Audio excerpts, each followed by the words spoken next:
வணக்கம். மதிமுகம் செய்திகள். இன்றைய முக்கிய நிகழ்வுகளை பார்ப்பதற்கு முன்பாக தலைப்புச் செய்திகளை பார்க்கலாம். அரசு அலுவலர்கள் மற்றும் ஆசிரியர்களுக்கு அகவிலைப்படி 50% உயர்த்தி வழங்கப்படும். முதலமைச்சர் மு.க. ஸ்டாலின் அறிவிப்பு. குடியுரிமை திருத்த சட்டம் நாட்டின் பன்முகத்தன்மையை சீர்குலைத்துவிடும். மதிமுக பொதுச் செயலாளர் வைகோ கண்டனம். 85,000 கோடி ரயில் சேவைகளை தொடங்கி வைத்தார் பிரதமர் மோடி. 100% மின்மயமாக்கலை நோக்கி பணியாற்றி வருவதாக பிரதமர் பேச்சு. இந்தியா கூட்டணி ஆட்சிக்கு வந்தால் குடியுரிமை திருத்த சட்டம் ரத்து செய்யப்படும். காங்கிரஸ் மூத்த தலைவர் சசி தரூர் திட்டவட்டம். மதுராந்தகம் அருகே சாலை விபத்தில் உயிரிழந்த மாணவர்களின் பெற்றோருக்கு 2 லட்சம் நிதியுதவி.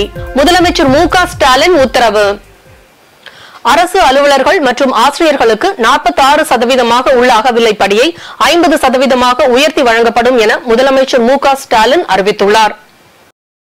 இதுகுறித்து முதலமைச்சர் வெளியிட்டுள்ள அறிக்கையில், அதில் ஒன்றிய அரசு பணியாளர்களுக்கு 46% உள்ள அகவிலைப்படியை 50% உயர்த்தி வழங்கிட ஒப்புதல் வழங்கப்பட்டுள்ள நிலையில், மாநில அரசு பணியாளர்களுக்கும் தமிழ்நாடு முதலமைச்சர் மு.க. ஸ்டாலின் 46% உள்ள அகவிலைப்படியை 4% உயர்த்தி 50% உயர்த்தி வழங்கிட உத்தரவிட்டுள்ளார். இந்த அகவிலைப்படி உயர்வால் சுமார் 16 லட்சம் அரசு அலுவலர்கள், ஆசிரியர்கள், ஓய்வூதியதாரர்கள் மற்றும் குடும்ப ஓய்வூதியதாரர்கள் பயன்பெறுவார்கள்.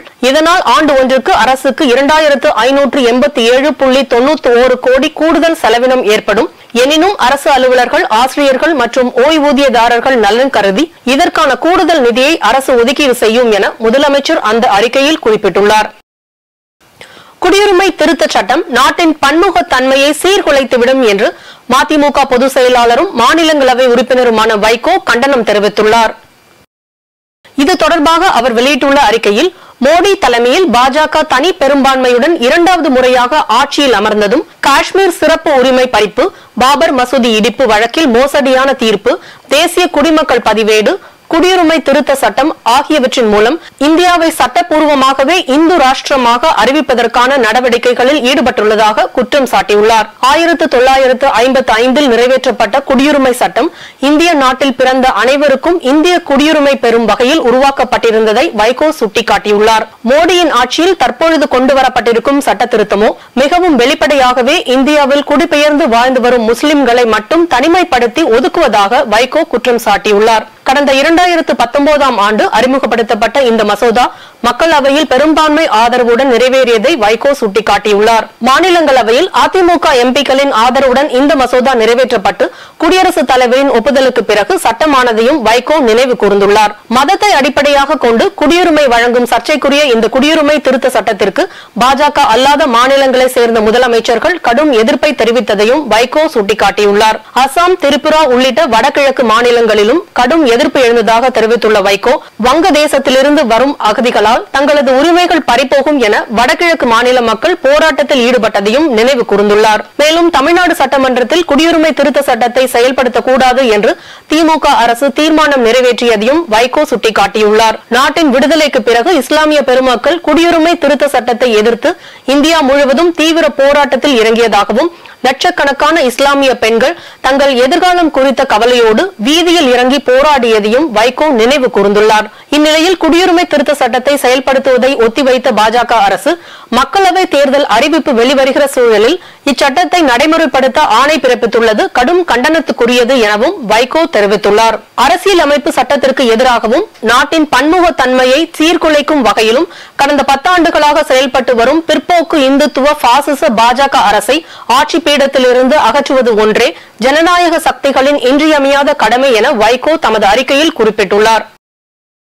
85,000 கோடி மதிப்பிலான ரயில்வே திட்டங்கள், 10 வந்தே பாரத் ரயில்கள் மற்றும் பிற ரயில் சேவைகளை பிரதமர் மோடி கொடியசைத்து தொடங்கி வைத்தார்.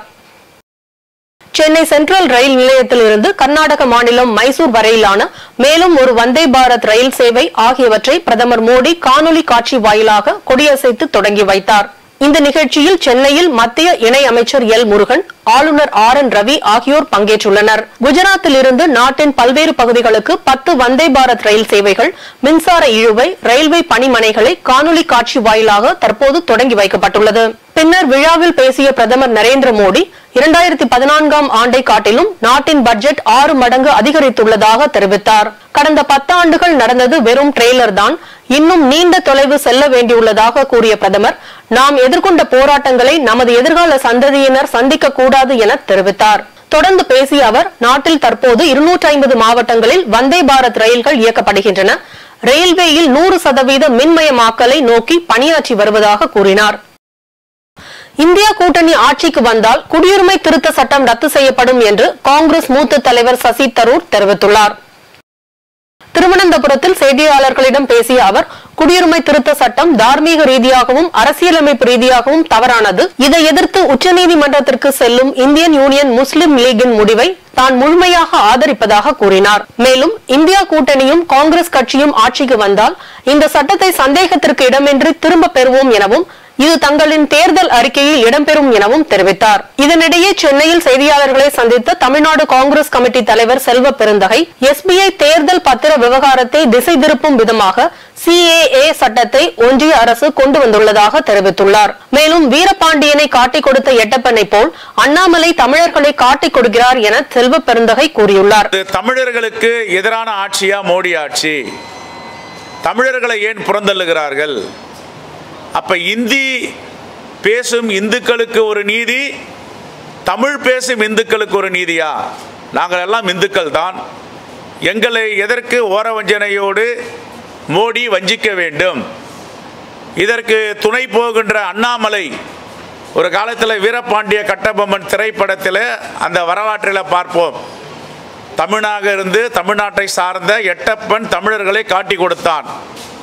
இப்படி அண்ணாமலை ஏன் தமிழர்களை காட்டி கொடுக்கிறார்?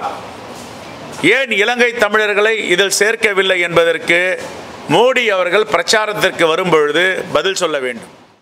போதைப் பொருள் கடத்தல் குறித்து பேச அதிமுக பாஜகவுக்கு அருகதை இல்லை என மதிமுக முதன்மை செயலாளர் துரை வைகோ விமர்சித்துள்ளார். விருதுநகர் மாவட்டம் சிவகாசி அருகே விஸ்வநத்தத்தில் செய்தியாளர்களிடம் பேசிய துரை வைகோ, மதவாத சக்திகள் தமிழகத்தில் காலூன்றி விடக்கூடாது என்பதற்காகவே 7 ஆண்டுகளாக திமுக கூட்டணியில் சேர்ந்து பயணித்துக் கொண்டிருப்பதாக தெரிவித்தார். மேலும் கடந்த தேர்தலை போல் இந்த முறையும் மதிமுகவுக்கு ஒரு மக்களவை தொகுதி, ஒரு மாநிலங்களவை உறுப்பினர் பதவி ஒதுக்கீடு செய்யப்பட்டுள்ளதாகவும், இந்த முறை தனி சின்னத்தில் போட்டியிடப் போவதாகவும் தெரிவித்தார். சென்ற நாடாளுமன்ற தேர்தலை பொறுத்தவரைக்கும் ஒரு லோக்சபா கொடுத்திருந்தாங்க. இன்னைக்கு அதே ஒரு லோக்சபா இல்ல. என்ன சிறப்பு எங்களுக்கு? இந்த இடம் தனி சின்னம், எங்களுக்கு மதிமுகங்கிற தனி சின்னத்தை நான் நினைக்கிறோம். அதுதான் நீங்க எல்லாரும் பார்க்கணும். போன ஒரே லோக்சபா சீட்டு தான், அதுமே நாங்கள் சூரியன் நின்னோம். இந்த தடவை உங்களுடைய தனி சின்னத்தில் நிற்கிறோம். அதனால் அதில் வேறுபாடு கிடையாது. கூடுதலாக ஒரு மேல் சபை ராஜ்யசபா கொடுத்துருந்தாங்க. ஆனால் எங்கள் தலைவருக்கு இனி ஒரு 15 மாதங்கள் இனி பீரியட் இருக்கு. அடுத்த வருஷம் 2025 ஜூன்ல தான் அவரோட இது முடியுது. அதனால அதை பத்தி இப்போ பேச வேண்டாம்னு சொல்லிட்டு நாங்களும் நினைச்சோம், அவங்களும் நினைச்சாங்க. ஆனால் இது ஊடகங்கள் சொன்ன இது கட்சி, அதாவது ஒரு தவறான ஒரு இதை பரப்பிட்டு இருக்காங்க. ஏதோ எங்களுக்கு போன முறையோடு குறைச்சிட்டாங்க, செஞ்சுட்டாங்க. எங்களுக்கு பொறுத்த வரைக்கும் ஒரு லோக்சபா ராஜ்யசபா, இன்னைக்கு ராஜ்யசபா பீரியட் முடிக்கணும் 15 மாசங்கள். திமுக அவங்க கண்டிப்பா வைகோ எனக்கு செய்வோம்னு சொல்லிட்டு தான் சொல்லியிருக்கிறாங்க. அதனால இது அந்த எண்ணிக்கையை பத்தி கிடையாது. இன்னைக்கு இருக்கிற அரசியல் சூழ்நிலை நாங்கள் அந்த கூட்டணியில் நீடிக்கிறோம். கூட்டணி வலுவா இருக்கு. தொடர்ந்து பேசிய துரை வைகோ, கடந்த 20 ஆண்டுகளாக தமிழகத்தில் போதைப் பொருள் கடத்தல் வளர்ந்த வண்ணம் உள்ளதாகவும், போதைப் பொருள் கடத்தல் குறித்து பேச அதிமுக பாஜகவுக்கு அருகதை இல்லை என விமர்சித்தார். குஜராத் மாநிலம் போர்பந்தர் அருகே 450 கோடி மதிப்புள்ள போதைப் பொருட்களை போதைப் பொருள் தடுப்பு பிரிவு அதிகாரிகள் பறிமுதல் செய்தனர். நாடு முழுவதும் பயங்கரவாத தடுப்பு நடவடிக்கையாக சந்தேகத்திற்குரிய அமைப்புகள் மற்றும் நபர்களிடம் தேசிய சிறப்பு புலனாய்வு பிரிவு அதிகாரிகள் திடீர் சோதனை நடத்தி பயங்கரவாத தடுப்பு நடவடிக்கைகளை தீவிரப்படுத்தி வருகின்றனர். இந்நிலையில் நாடு முழுவதும் 30 இடங்களில் இன்று NIA சோதனை நடத்தி வருகின்றனர். பயங்கரவாதிகள் போதைப் பொருள் கடத்தல்காரர்கள் தொடர்பான இடங்களில் தேடுதல் வேட்டை நடைபெற்று வருகிறது. பஞ்சாப், ஹரியானா, ராஜஸ்தான், மத்திய பிரதேசம், டெல்லி, சண்டிகர், உத்தரப்பிரதேசம், குஜராத் உள்ளிட்ட மாநிலங்களில் NIA அதிகாரிகள் சோதனை நடத்தி வருகின்றனர். பயங்கரவாத இயக்கங்களுடன் தொடர்பில் இருப்பதாக சந்தேகிக்கும் நபர்களின் வீடுகளிலும் NIA வழக்குகளில் தொடர்புடையவர்களின் வீடுகளிலும் சோதனை நடந்து வருவதாக தகவல்கள் வெளியாகியுள்ளன. இந்நிலையில் குஜராத் மாநிலம் போர்பந்தர் அருகே 450 கோடி மதிப்புள்ள போதைப் பொருட்களை பறிமுதல் செய்து போர்பந்தர் துறைமுகம் அருகே படகில் வந்த 6 பாகிஸ்தானியரை போதைப் பொருள் தடுப்பு பிரிவு அதிகாரிகள் கைது செய்தனர். கடந்த 30 நாட்களில் குஜராத்தில் 2வது முறையாக பல கோடி ரூபாய் மதிப்புள்ள போதைப் பொருள் பிடிபட்டுள்ளது. மதுராந்தகம் அருகே விபத்தில் உயிரிழந்த மாணவர்களின் பெற்றோருக்கு 2 லட்சம் ரூபாய் நிதி வழங்க முதலமைச்சர் மு.க. ஸ்டாலின் உத்தரவிட்டுள்ளார். மதுராந்தகம் அருகே பேருந்தின் படிக்கட்டில் தொங்கியபடி மாணவர்கள் பயணித்த நிலையில் லாரியின் மீது பேருந்து உரசி ஏற்பட்ட விபத்தில் 4 பேர் உயிரிழந்தனர். செங்கல்பட்டு மாவட்டம் மதுராந்தகம் பகுதியில் தனியார் பேருந்தில் மாணவர்கள் படிக்கட்டில் தொங்கியவாறு சென்று கொண்டிருந்தனர். அப்போது தனியார் பேருந்தை முந்திய கண்டெய்னர் லாரியின் மீது பேருந்து உரசியதில் படிக்கட்டில் தொங்கியபடி பயணித்த மோனிஷ், கமலேஷ், தனுஷ் ஆகிய 3 கல்லூரி மாணவர்கள் சம்பவ இடத்திலேயே பரிதாபமாக உயிரிழந்தனர். மேலும் இந்த விபத்தில் 5க்கும் மேற்பட்ட கல்லூரி மாணவர்கள் படுகாயமடைந்துள்ளனர். இதுகுறித்து தகவல் அறிந்து வந்த காவல்துறையினர் விபத்தில் காயமடைந்தவர்களை மீட்டு சிகிச்சைக்காக அருகில் உள்ள அரசு மருத்துவமனைக்கு அனுப்பி வைத்தனர். மேலும் இந்த சம்பவம் குறித்து வழக்கு பதிவு செய்து விசாரணை மேற்கொண்டு வருகின்றனர். மேலும் மருத்துவமனையில் சிகிச்சை பெற்று வந்த ரஞ்சித் என்ற மாணவர் சிகிச்சை பலனின்றி உயிரிழந்த நிலையில் இந்த விபத்தில் 4 மாணவர்கள் உயிரிழந்த சம்பவம் அப்பகுதியில் பெரும் சோகத்தை ஏற்படுத்தியுள்ளது. இந்நிலையில் மதுராந்தகம் அருகே விபத்தில் உயிரிழந்த மாணவர்களின் பெற்றோருக்கு இரங்கல் தெரிவித்த முதலமைச்சர் மு.க. ஸ்டாலின் தலா 2 லட்சம் ரூபாய் நிதி வழங்க உத்தரவிட்டுள்ளார். புதுக்கோட்டை மாவட்டத்தில் 7.44 கோடி செலவில் புதிய அரசு மருத்துவத்துறை மற்றும் பொது சுகாதாரத்துறை கட்டிடங்களை மருத்துவம் மற்றும் மக்கள் நல்வாழ்வுத்துறை அமைச்சர் மா. சுப்பிரமணியன் திறந்து வைத்தார். புதுக்கோட்டை மாவட்டம் திருமயத்தை அடுத்துள்ள ராங்கியம் கிராமத்தில் 7.44 கோடி செலவில் புதிய அரசு மருத்துவத்துறை மற்றும் பொது சுகாதாரத்துறை கட்டிடங்களை காணொலி காட்சி வாயிலாக மருத்துவம் மற்றும் மக்கள் நல்வாழ்வுத்துறை அமைச்சர் மா. சுப்பிரமணியன் திறந்து வைத்தார். இந்த நிகழ்ச்சியில் சட்டத்துறை அமைச்சர் ரகுபதி, சுற்றுச்சூழல் மற்றும் காலநிலை மாற்றத்துறை அமைச்சர் மெய்யநாதன் உள்ளிட்ட அமைச்சர்கள் கலந்து கொண்டு திறந்து வைத்தனர். பின்னர் செய்தியாளர்களிடம் பேசிய அமைச்சர் கடந்த 3 மாதத்தில் மட்டும் மருத்துவத்துறையில் காலியாக உள்ள 1600 பணியிடங்கள் நிரப்பப்பட்டுள்ளதாக தெரிவித்தார். மேலும் அதிமுக போதைப் பொருள் நடமாட்டம் குறித்து போராட்டம் நடத்துவது சாத்தான் வேதம் ஓதுவதை போல் உள்ளதாக விமர்சனம் செய்து பேசினார். 1021 மருத்துவர் பணியிடங்கள் நிரப்பப்பட்டது. 977 அந்த ஸ்டாஃப் நர்ஸ் பணியிடங்கள் நிரப்பப்பட்டது. 331 பார்மசிஸ்ட் நிரப்பப்பட்டு பணியாணைகள் தரப்பட்டது. இந்த 3 பணிகளும் கடந்த 1.5 மாதத்தில் மட்டுமே செய்யப்பட்டிருக்கிறது. இது எல்லா தொலைக்காட்சிகளிலும் வந்திருக்கிறது. தெரிந்து கொண்டும் காலி பணியிடங்கள் நிரப்பப்படவில்லை என்கின்ற செய்தி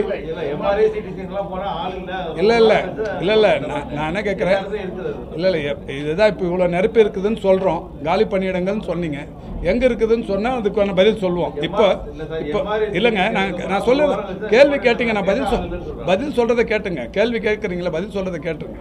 இப்போ காலி பணியிடங்கள் 1021 காலி பணியிடங்கள் மருத்துவத்துறையின் சார்பில், குறிப்பாக எம்ஆர்பியின் சார்பில் முதல் முறையாக இந்திய வரலாற்றிலேயே, அதாவது ஃப்ரெஷ் கேண்டிடேட்டுக்கு கவுன்சிலிங் நடத்தி அதிகபட்ச காலி பணியிடங்கள் எங்கே எல்லாம் இருந்ததோ அந்த இடங்களில் 20 மாவட்டங்களுக்கு அனுப்பப்பட்டார்கள். அந்த வகையில் இந்த புதுக்கோட்டையில் மட்டுமே காலி பணியிடங்கள், புதுக்கோட்டை 2 ஹெல்த் டிஸ்ட்ரிக்ட், புதுக்கோட்டை அறந்தாங்கி 1, இந்த 2 டிஸ்ட்ரிக்ட்லேயும் இருந்த காலி பணியிடங்கள் புதுக்கோட்டையை பொறுத்த வரைக்கும் 67, அறந்தாங்கியை பொறுத்த வரைக்கும் 62 மருத்துவர்கள் காலி பணியிடங்கள் இருந்தது.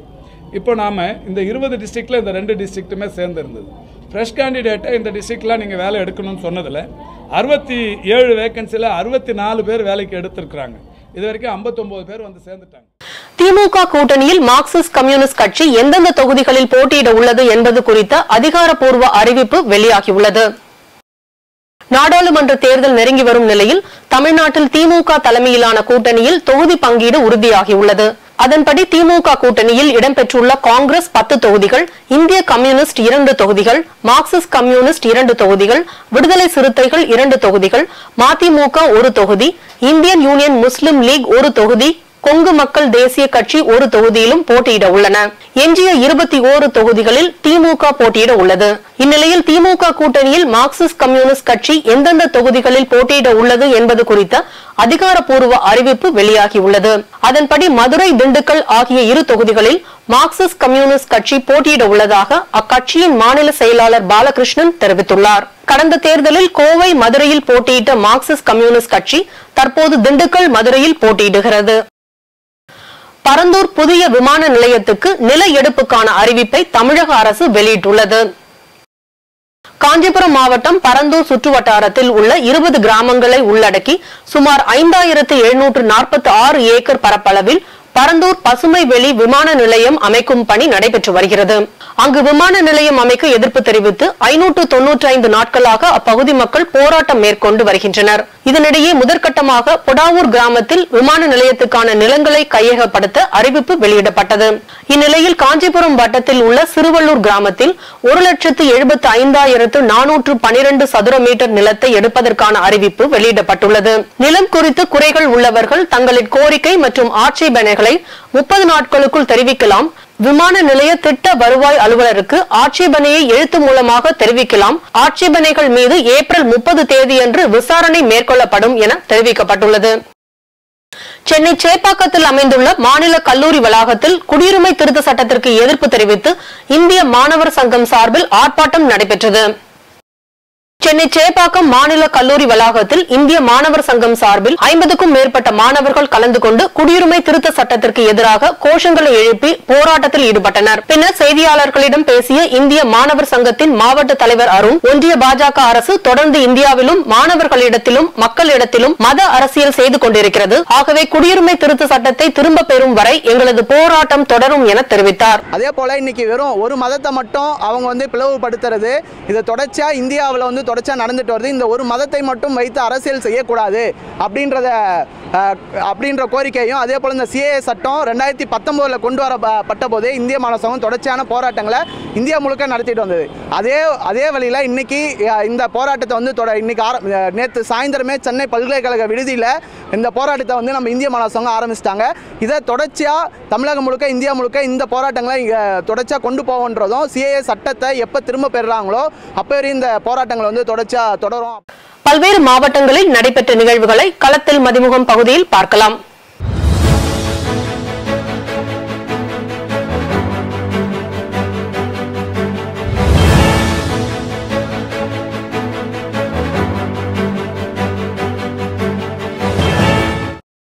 தூத்துக்குடி மாவட்டம் குறிஞ்சாக்குளம் கிராமத்தில் கிராஃபைட் வெட்டி எடுப்பதற்கு இ டெண்டர் விடப்பட்டுள்ளதை நிறுத்தி விவசாய நிலங்களை மத்திய மாநில அரசுகள் காக்க வேண்டும், இல்லையில் வருகிற நாடாளுமன்ற தேர்தலை புறக்கணிக்கப் போவதாக மூத்த வழக்கறிஞர் KS ராதாகிருஷ்ணன் பேட்டி அளித்துள்ளார். ஆலங்குளம் கழுகுமலை வரைக்கும் தண்ணீர் இது தெற்க அது மேற்க கிட்டத்தட்ட சங்கரங்கோவிலுக்கு கீழ்ப்பகுதி கரிசல் குளம், ஆலமநாயக்கப்பட்டி, செவல்குளம் வரைக்கும் பாதிப்புகள் ஏற்படும். வடக்கு எடுத்துக்கிட்டால் திருவேங்கடத்தை தாண்டி வெம்பக்கோட்டை யூனியன், விருதுநகர் மாவட்டம் வெம்பக்கோட்டை யூனியன் இருக்கு இல்லையா, அது வரைக்கும் அந்த வைப்பாறு இணைப்பு, வைப்பாறு டேமில் தண்ணி போய் சேருது இல்லையா, திருவேங்கடத்தில் உள்ள பெரிய ஓடை, அது வரைக்கும் பாதிப்பு இருக்கும். விருதுநகர் மாவட்டம் வரைக்கும் கிழக்க கிட்டத்தட்ட நக்கலமுத்தம்பட்டி வரைக்கும் பாதிப்பு இருக்கும். சீகம்பட்டி, குளக்கட்டாக்குறிச்சி, நடுவப்பட்டி, சின்ன கலாம்பட்டி, சங்குப்பட்டி, வெள்ளாகுளம் வரைக்கும் பாதிப்பு இருக்கும். கிட்டத்தட்ட நக்கலமுத்தம்பட்டி வரைக்கும் வாய்ப்பு. ஆனால் அதே பாதிப்போட தண்ணி பற்றாக்குறைங்கிறது கோவில்பட்டி டவுன் வரைக்கும் வந்திருக்கும். ஏற்கனவே கோவில்பட்டி டவுனில் தண்ணி பற்றாக்குறைக்கு தலைவர் கலைஞர் ஆட்சியில் தான் தாமிரபரணி தண்ணீர் பெரியசாமி சேர்மனாக இருக்கும்போது கொண்டு வந்தார். ஏற்கனவே அந்த காலத்து திண்டுக்கல்லும் கோவில்பட்டிக்கு பொண்ணு கொடுக்க மாட்டாங்க. நான் சொல்கிறது 69-70 திண்டுக்கல்லும் கோவில்பட்டி தண்ணியால் பாதிக்கப்பட்டோட அதான் தண்ணீர்னு படம் எடுத்தார். ஈரோட்டில் 26 அம்ச கோரிக்கைகளை வலியுறுத்தி நியாய விலை கடை பணியாளர்கள் ஆர்ப்பாட்டத்தில் ஈடுபட்டனர். தமிழ்நாடு மாநில தொடக்க கூட்டுறவு வங்கி அனைத்து பணியாளர் சங்கத்தின் சார்பில் மாவட்ட செயலாளர் மேசப்பன் தலைமையில் புதிய ஓய்வூதிய ஒப்பந்தத்தை அமல்படுத்துவது, நியாய விலை கடை ஊழியர்களுக்கு 6 மணிக்கு மேல் கைரேகை பதிவிடும் பணியை கைவிடுவது, பயிர்க்கடன் விதிமுறையை ரத்து செய்வது உட்பட 26 அம்ச கோரிக்கைகளை வலியுறுத்தி 500க்கும் மேற்பட்ட ரேஷன் கடை பணியாளர்கள் கோஷங்களை எழுப்பி கண்டன ஆர்ப்பாட்டத்தில் ஈடுபட்டனர். தருமபுரி மாவட்டம் ஒகேனக்கல் கூட்டு குடிநீர் திட்டத்தின் 2ஆம் கட்ட திட்ட பணிகள் செயலாக்கம் குறித்து ஜப்பான் குழுவினர் மாவட்ட ஆட்சித்தலைவர் கி சாந்தி, தமிழ்நாடு குடிநீர் வடிகால் வாரிய மேலாண்மை இணை இயக்குநர் ஆனந்த் மோகன் மற்றும் பெண்ணாகரம் சட்டமன்ற உறுப்பினர் GK மணி முன்னிலையில் கள ஆய்வு மேற்கொண்டனர்.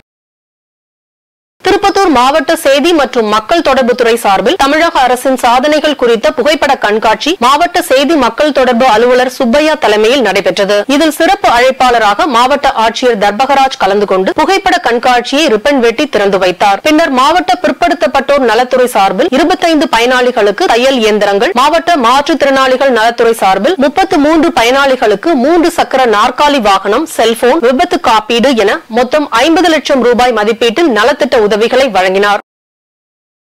தூத்துக்குடி மாவட்டம் மந்தித்தோப்பு கிராமத்தில் நரிக்குறவர் காலனி ராஜகோபால் நகர் பகுதியில் உள்ள ஏழை எளிய மக்களுக்கு தமிழக அரசு சார்பில் இலவச வீட்டுமனை பட்டா கடந்த 2021ஆம் ஆண்டு வழங்கப்பட்டது. அவ்வாறு வழங்கப்பட்ட பட்டாக்களை வரன்முறை செய்து கிராம கணக்கில் பதிவேற்றம் செய்யாமல் இருந்து வருவதாகவும், விரைந்து அரசு வழங்கிய இலவச வீட்டுமனை பட்டாக்களை கிராம கணக்கில் பதிவேற்றம் செய்ய வலியுறுத்தியும் அப்பகுதி மக்கள் முற்றுகையிட்டு போராட்டத்தில் ஈடுபட்டனர்.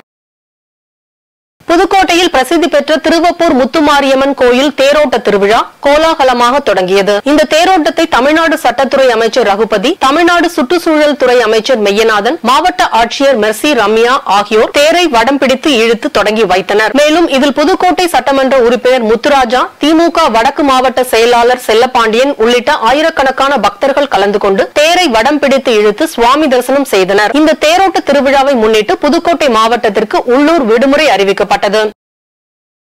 திருவாரூர் மாவட்டம் திருத்துறைப்பூண்டி சட்டமன்ற தொகுதிக்குட்பட்ட முத்துப்பேட்டை பகுதி தாலுகாவாக அறிவிக்கப்பட்டிருந்த நிலையில் தாலுகாவில் உள்ள 22 நேரடி நெல் கொள்முதல் நிலையங்களிலும் உள்ள நெல் மூட்டைகளை மன்னார்குடி லாரி உரிமையாளர்கள் சங்கத்தின் மூலம் எடுத்து செல்லப்பட்டு வருகிறது. இதனை முற்றிலும் கைவிட வேண்டும் என லாரிகளை நிறுத்தி சுமார் 100க்கும் மேற்பட்டோர் லாரி உரிமையாளர் சங்கத்தினர் போராட்டத்தில் ஈடுபட்டனர். அரியலூர் மாவட்டம் ஜெயங்கொண்டம் ஏலாக்குறிச்சி கிராமத்தை சேர்ந்த 17 வயது சிறுமியை காணவில்லை என சிறுமியின் பெற்றோர் காவல் நிலையத்தில் புகார் அளித்துள்ளனர். புகாரின் பேரில் காவல்துறையினர் மேற்கொண்ட விசாரணையில் ஏலாக்குறிச்சி கிராமத்தை சேர்ந்த ராஜா என்ற கூலி தொழிலாளி சிறுமியை கடத்தி சென்று கட்டாயப்படுத்தி திருமணம் செய்து பாலியல் வன்கொடுமை செய்தது தெரியவந்தது. இதனைத் தொடர்ந்து கூலி தொழிலாளி ராஜாவை போக்சோ சட்டத்தின் கீழ் காவல்துறையினர் கைது செய்துள்ளனர். இந்த சம்பவம் அப்பகுதியில் பெரும் பரபரப்பை ஏற்படுத்தியுள்ளது. ஈரோடு ஆவின் தீவன தொழிற்சாலை அருகே ஏற்பட்ட திடீர் தீ விபத்தால் அப்பகுதியில் பெரும் பரபரப்பு ஏற்பட்டது. ஈரோடு மாவட்டம் ஆவின் தீவன தொழிற்சாலை அருகில் ஏற்பட்ட திடீர் தீ விபத்தால் அப்பகுதியில் புகை மண்டலமாக காணப்பட்டது. இதுகுறித்து தகவல் அறிந்து வந்த தீயணைப்பு துறையினர் நீண்ட நேரமாக போராடி தீயை அணைத்தனர். மேலும் இந்த சம்பவம் குறித்து காவல்துறையினர் மேற்கொண்ட விசாரணையில் வெயிலின் தாக்கத்தால் குப்பைகளில் பற்றிய தீ அப்பகுதி முழுவதும் பரவியதாக தெரிவித்துள்ளனர். வேலூர் மாவட்ட ஊராட்சி அலுவலக வளாகத்தில் உள்ள ஏலகிரி அரங்கில் வேளாண்மை மற்றும் உழவர் நலத்துறையின் சார்பில் இயற்கை வேளாண் உற்பத்தி பொருட்கள், காய்கறிகள், மீன் வளர்ப்பு, இயற்கை உரங்கள் குறித்த கண்காட்சி நடைபெற்றது. இதனை மாவட்ட ஆட்சியர் சுப்புலட்சுமி திறந்து வைத்தார். பின்னர் புதிய பேருந்து நிலையத்தில் தமிழக அரசின் சாதனை விளக்க புகைப்பட கண்காட்சியையும் மாவட்ட ஆட்சியர் சுப்புலட்சுமி திறந்து வைத்தார். உடன் மேயர் சுஜாதா, மண்டல குழு தலைவர் புஷ்பலதா, மாமன்ற உறுப்பினர் முருகன் உள்ளிட்டோர் இருந்தனர். உலகத்துல இருக்கிற அனைத்து பிரச்சனைகளுக்கும் ஒரு தீர்வு என்றால் அது இயற்கை விவசாயம் மட்டுமே. இன்னைக்கு நம்ம உலகத்துல இந்த வளர்ந்து வந்த அறிவியல் சார்ந்த இந்த உலகத்துல நாம பார்க்கக்கூடிய மிகப்பெரிய சேலஞ்ச் 2. ஒண்ணு கால சூழ்நிலை, கிளைமேட் சேஞ்சால ஏற்படுகிற சேலஞ்சஸ். இன்னொன்று மனிதன் உடல்ல நமக்கு வரக்கூடிய புதிய புதிய நோய்களால ஏற்படுகிற சேலஞ்சஸ். இந்த 2 தான் நமக்கு இன்னைக்கு நம்முடைய நவீன சமுதாயம் எதிர்கொள்ளக்கூடிய 2 முக்கியமான பிரச்சனைகள், சவால்கள். ஆக இந்த 2ற்கும் தீர்வு என்று ஒன்று இருந்தால் அது எது என்றால் இயற்கை விவசாயமாக மட்டுமே இருக்க முடியும். திருச்சியில் பல்வேறு நலத்திட்ட உதவிகளை பயனாளிகளுக்கு வழங்கியும் புதிய கட்டிடங்களுக்கு அடிக்கல் நாட்டியும் புதிய கட்டிடங்களையும் நகர்ப்புற வளர்ச்சித்துறை அமைச்சர் நேரு திறந்து வைத்தார். தொடர்ந்து மேற்கு சட்டமன்ற உறுப்பினர் அலுவலகத்தில் மக்களின் பயன்பாட்டுக்காக உறையூர் 9வது வார்டில் உள்ள மருத்துவமனை பிரதான சாலை வளாகத்தில் 15.30 கோடி மதிப்பீட்டில் கட்டப்பட்ட இ சேவை மையத்தை திறந்து வைத்தார். இதில் மாவட்ட ஆட்சித்தலைவர் பிரதீப் குமார் மற்றும் சட்டமன்ற மற்றும் மாமன்ற உறுப்பினர்கள் மற்றும் திரளான பொதுமக்கள் கலந்து கொண்டனர். சென்னை சேப்பாக்கத்தில் உள்ள மெட்ராஸ் பல்கலைக்கழகத்தில் பாதுகாப்பு மற்றும் மூலோபாய ஆய்வுகள் துறை சார்பாக தியா 24 நிகழ்ச்சி நடைபெற்றது. முதுகலை பயிலும் மாணவ மாணவிகளால் நடத்தப்பட்ட இந்நிகழ்ச்சியில் சிறப்பு விருந்தினராக லெப்டினன்ட் ஜெனரல் கரண்பீர் சிங் பிரார் கலந்து கொண்டு சிறப்புரையாற்றினார். மேலும் நிகழ்ச்சியில் துறை தலைவர் உத்தம் குமார் ஜமதாகினி, கமாண்டர் RS வாசன் மற்றும் கமாண்டர் KS நாதன் உள்ளிட்டோர் சிறப்பு விருந்தினர்களாக கலந்து கொண்டனர். சென்னை பெசன்ட் நகர் கடற்கரையில் உலக சிறுநீரக தினத்தை முன்னிட்டு மேத்தா மருத்துவமனை சார்பாக விழிப்புணர்வு பேரணி நடைபெற்றது. இந்த பேரணியில் நடிகர் இளவரசு சிறப்பு விருந்தினராக கலந்து கொண்டார். மேலும் மேத்தா மருத்துவமனை மருத்துவர்கள், செவிலியர்கள் மற்றும் மாணவர்கள் ஏராளமானவர்கள் கலந்து கொண்டு சிறுநீரகத்தின் முக்கியத்துவம் குறித்தும் சிறுநீரகத்தை பாதுகாப்பது குறித்தும் எழுதப்பட்ட பதாகைகளை கையில் ஏந்தி விழிப்புணர்வு பேரணியை நடத்தினர். அதனைத் தொடர்ந்து செய்தியாளர்களிடம் பேசிய நடிகர் இளவரசு சிறுநீரகத்தை பாதுகாக்க தண்ணீரை அதிக அளவில் பருக வேண்டும் என்பதை மக்களிடம் கொண்டு செல்வதற்கே இதுபோன்ற பேரணிகள் நடத்த வேண்டியுள்ளதாக தெரிவித்தார். நமக்கு வந்து ஒரு வாக்கிங் போய் ஒரு மீட்டிங் அரேஞ்ச் பண்ணி ரொம்ப வேடிக்கையா இருக்கு. தண்ணி குடிக்கணும் தானே, எத்தனை லிட்டர் ஒரு நாளைக்கு குடிக்கணும்னு சொன்னா உடம்பு தான் உலகத்தின் மிகப்பெரிய ஆச்சரியம். அதெல்லாம் அதை புரிஞ்சுக்கணும். உலகத்தின் அதிசயங்கள் ஏதுதான் அந்த பைசா போகிறோம்ல, அந்த நம்ம உடம்பு தான். இந்த அடிப்படையில் தான் உலகத்தினோட எல்லா மெக்கானிசம் இருக்குங்கிறது தான் சின்னதாக நம்ம தெரிஞ்சுக்கணும். So thank you very much. All the media, நீங்கள் வந்து காலையில் எல்லாரும் வந்து இதை வந்து மக்கள் கொண்டு போய் சேர்க்கிறதுக்காக உங்களுக்கு என்னோட மனமான நன்றி. Thank you very much. இன்றைய தங்கம் வெள்ளி விலை வழங்குவோர் அட்டிகா கோல்ட் கம்பெனி. சென்னையில் இன்று 22 கேரட் ஆபரண தங்கத்தின் விலை தொடர்ந்து 2வது நாளாக எவ்வித மாற்றமும் இன்றி விற்பனை செய்யப்படுகிறது. அதன்படி 1 கிராம் தங்கத்தின் விலை 6150 ரூபாய்க்கு விற்பனை செய்யப்படுகிறது. மேலும் 1 சவரன் ஆபரண தங்கத்தின் விலை 49200 ரூபாய்க்கு விற்பனை செய்யப்படுகிறது. வெள்ளியின் விலையில் கிராமுக்கு 50 காசுகள் உயர்ந்து 1 கிராம் வெள்ளி 79 ரூபாய் 50 காசுகளுக்கும் 1 கிலோ வெள்ளி 79500 ரூபாய்க்கும் விற்பனை செய்யப்படுகிறது. இஸ்லாமிய புனித மாதமான ரமலானின் முதல் நாளில் இஸ்ரேல் நடத்திய தாக்குதலில் 67 பாலஸ்தீனியர்கள் உயிரிழந்ததாக சுகாதாரத்துறை அமைச்சகம் தெரிவித்துள்ளது. போர் தொடங்கிய 5 மாத காலத்தில் 80% மக்களை தங்கள் வீடுகளை இழந்து ஆயிரக்கணக்கான மக்கள் பஞ்சத்தின் விளிம்பிற்கு தள்ளப்பட்டனர். இதுவரை காசாவில் 31112 பேர் உயிரிழந்துள்ளனர் மற்றும் 72760 பேர் காயமடைந்தனர். இதனிடையே கத்தார், அமெரிக்கா மற்றும் எகிப்து ஆகிய நாடுகள் ரமலானுக்கு முன்னதாக போர் நிறுத்தம் செய்யும் என்று எதிர்பார்க்கப்பட்டது. இதனிடையே இந்த போரை நிறுத்த கோரி உலக நாடுகள் பல முயற்சி எடுத்தும் தாக்குதல் தீவிரமடைந்துதான் வருகிறது. இந்நிலையில் ரமலானின் முதல் நாளில் இஸ்ரேல் நடத்திய தாக்குதலில் 67 பாலஸ்தீனியர்கள் உயிரிழந்ததாகவும் 106 பேர் காயமடைந்துள்ளதாகவும் சுகாதார அமைச்சகம் தெரிவித்துள்ளது. மீண்டும் தலைப்புச் செய்திகள். அரசு அலுவலர்கள் மற்றும் ஆசிரியர்களுக்கு அகவிலைப்படி 50% உயர்த்தி வழங்கப்படும். முதலமைச்சர் மு.க. ஸ்டாலின் அறிவிப்பு. குடியுரிமை திருத்த சட்டம் நாட்டின் பன்முகத்தன்மையை சீர்குலைத்துவிடும். மதிமுக பொதுச் செயலாளர் வைகோ கண்டனம். 85,000 கோடி ரயில் சேவைகளை தொடங்கி வைத்தார் பிரதமர் மோடி. 100% மின்மயமாக்கலை நோக்கி பணியாற்றி வருவதாக பிரதமர் பேச்சு. இந்தியா கூட்டணி ஆட்சிக்கு வந்தால் குடியுரிமை திருத்த சட்டம் ரத்து செய்யப்படும். காங்கிரஸ் மூத்த தலைவர் சசி தரூர் திட்டவட்டம். மதுராந்தகம் அருகே சாலை விபத்தில் உயிரிழந்த மாணவர்களின் பெற்றோருக்கு 2 லட்சம் நிதியுதவி. முதலமைச்சர் மு.க. ஸ்டாலின் உத்தரவு. இத்துடன் செய்திகள் நிறைவடைந்தன. மீண்டும் செய்திகள் காலை 8 மணிக்கு. மேலும் செய்திகளை தெரிந்து கொள்ள மதிமுகம் பிரைம் யூடியூப் தளத்தில் இணைந்திருங்கள்.